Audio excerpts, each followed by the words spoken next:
नमस्कार दोस्तों, एडिकॉस के इस वीडियो में हम जानेंगे कि एक एंटरप्रेन्योर के लिए इनोवेशन लाना क्यों जरूरी है और कैसे इनोवेशन लाया जा सकता है।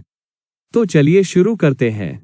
दोस्तों, इस दुनिया में अगर कोई दूसरा बिल गेट्स पैदा होता है तो वो असली बिल गेट्स की तरह ऑपरेटिंग सिस्टम नहीं बनाएगा।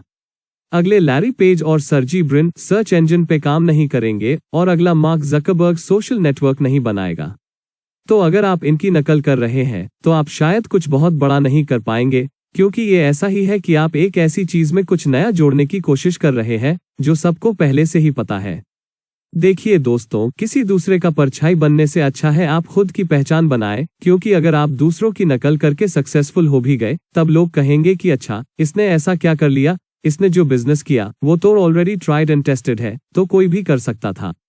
और अगर आप दूसरों की नकल करके सक्सेसफुल बनने में नाकामयाब रहे तब लोग आपका मजाक उड़ा के कहेंगे कि अरे, बड़ा आया था दूसरा बिल गेट्स बनने, क्योंकि अगर दूसरा बिल गेट्स बनना इतना ही आसान होता तब तो कोई भी बन जाता।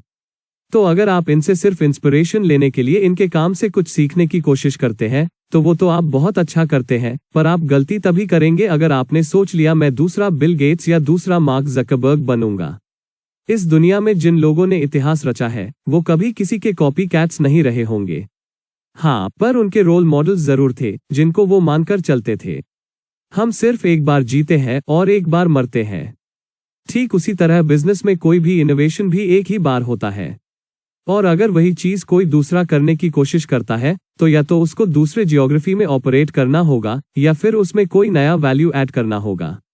दूसरे जियोग्राफी में ऑपरेट करने से मेरा मतलब है कि अगर कोई प्रोडक्ट सिर्फ अमेरिका में चलती है तो आप उसी का एक इंडियन वर्जन इंडिया में लॉन्च कर सकते हैं, अगर आपको लगता है कि वो प्रोडक्ट इंडियन कस्टमर्स के लिए भी फायदेमंद हो सकता है। आजकल इन्वेस्टर्स भी ओरिजिनल आइडियाज की तलाश में रहते हैं। अब ये जरूरी नहीं है कि आपको पूरी तरह से एक नया मार्केट पैदा करना होगा। हो सकता है कि या तो आप कोई एग्जिस्टिंग प्रोडक्ट या सर्विस बेहतर तरीके से कस्टमर तक पहुंचाए, यानी आप कस्टमर को सर्विस एडवांटेज दे, या फिर आप कस्टमर के लिए सस्ते दामों में वही प्रोडक्ट या सर्विस को अवेलेबल करें, यानी हो गया आपका प्राइस एडवांटेज। ऐसा भी हो सकता है कि आपने किसी एग्जिस्टिंग प्रोडक्ट में नया कुछ जोड़ के उसको मार्केट के स्टैंडर्ड रेट में ही बेचा। तो ये भी कुछ इनोवेशंस हैं जो इन्वेस्टर्स किसी भी बिजनेस में देखना चाहते हैं। चलिए मैं आपको एक छोटा सा किस्सा सुनाता हूँ। स्वामी विवेकानंद ने जब अमेरिका के शिकागो स्टेडियम में एक प्रवचन दिए थे जब पूरे दुनिया ने हिंदुस्तान को जाना था, उसी साल दुनिया का ग्लोबल साइंस एंड टेक्नोलॉजी के समिट में दुनिया भर के कुछ बेहतरीन साइंटिस्ट्स का एक मीटिंग चल रहा था। वो लोग तब आपस में डिस्कस कर रहे थे कि दुनिया का लगभग सारा टेक्नोलॉजिकल इनोवेशन हो चुका है। ये बात है साल 1890 की, यानी लगभग आज से 130 साल पहले। इसमें मजेदार बात तो यह है कि वो बोल रहे थे कि रोशनी चले जाने से पहले उनको किसी भी तरह मीटिंग खत्म करनी ही पड़ेगी। तो आप जरा सोच कर देखिए कि ऐसे वक्त में जब बिजली भी नहीं बनी थी तब भी लोगों को लगता था कि टेक्नोलॉजी में और खास कुछ इनोवेशन लाना बाकी नहीं रह गया है। तो अगर आप आज के जमाने में रहकर ये सोचते हैं कि किसी भी फील्ड में खास अपॉर्चुनिटीज नहीं बची नए कंपनीज, नए स्टार्टअप्स के लिए, तो आप बिल्कुल गलत सोच रहे हैं। एक बात समझिए कि अगर आप बिजनेस शुरू करने के बारे में सोच रहे हैं या शुरू कर चुके हैं पर बिजनेस अभी भी छोटा है, तो आपके पास किसी भी बड़े कंपनी से भी ज्यादा फ्लेक्सिबिलिटी और वेंचर आउट करने की क्षमता है। एक बड़ी कंपनी को कई चीजें मैनेज करनी होती है और उन पे काफी सारे जिम्मेदारियां भी होती है, तो कोई भी नया चीज मार्केट में लॉन्च करना उनके लिए आसान नहीं हो पाता।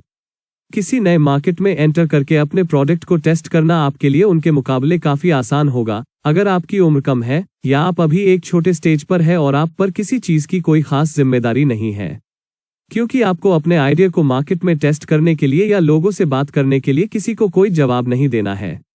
बड़े कंपनीज में तो फाउंडर को भी बोर्ड मीटिंग बुलानी पड़ती है किसी भी चीज को मार्केट में नया लॉन्च करने के लिए या कोई नया चेंज अपने कंपनी में लाने के लिए।